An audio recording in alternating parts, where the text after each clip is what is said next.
Hey, I'm Andrew, and I'm totally unqualified to talk about clamping force.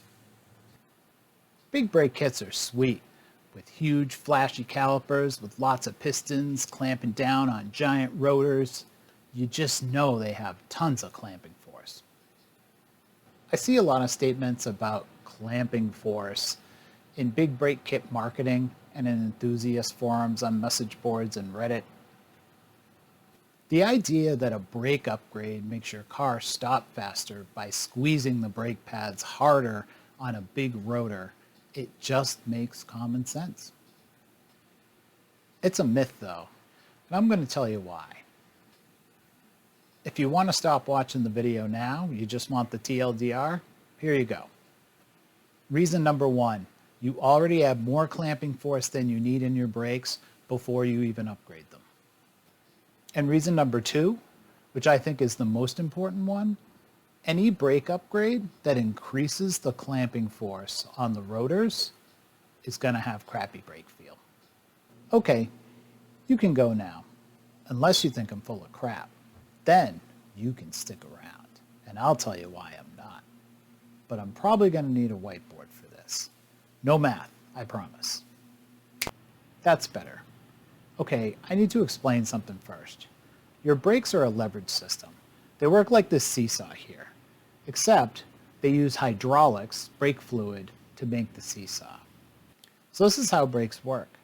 You push your foot against the brake pedal a relatively long distance, but with a small amount of force, and in turn, the brake calipers squeeze the pads against the rotors over a very small distance, but with a great amount of force.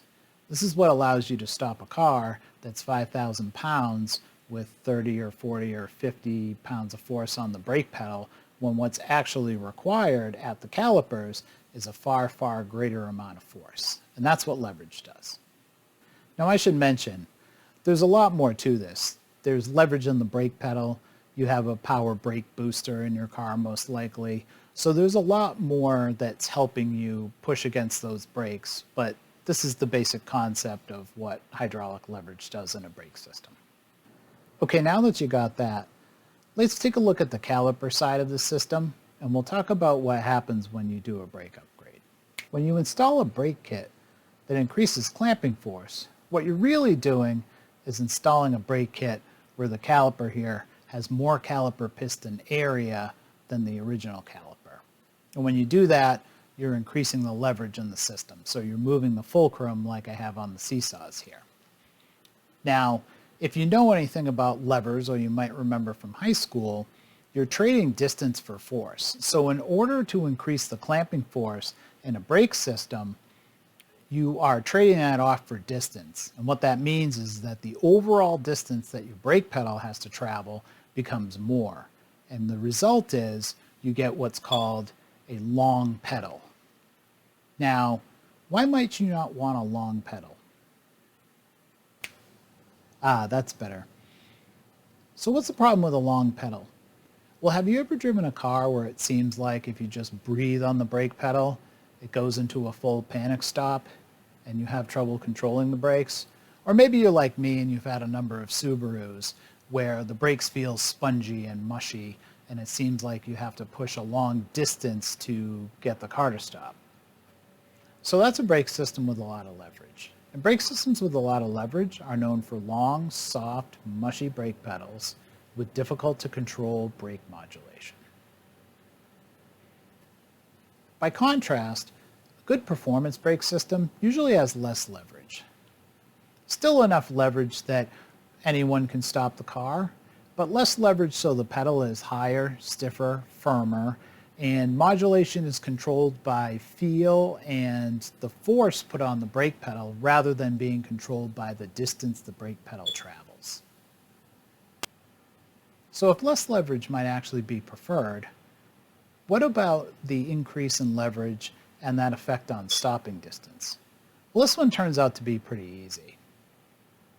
If you're driving a street car, you already have all of the leverage and clamping force that you could possibly ever need in the brake system. So increasing the clamping force and leverage isn't going to stop the car any faster. People in brakes have kind of a saying, the tires stop the car, not the brakes. So you can only clamp the brakes as hard as you can to use up all of the traction that the tires have. And I guarantee the car you have now already has the ability to do that. So there is absolutely no need whatsoever to increase the clamping force on your rotors. Now, if you have a race car, you might have that problem. But if you have a race car, you don't need me. You should have your own data. Well, that's the end of that. Disclaimer, all the preceding was completely untrue and wrong because I'm unqualified. If you're a brake engineer, though, and you want to fight me, leave a comment.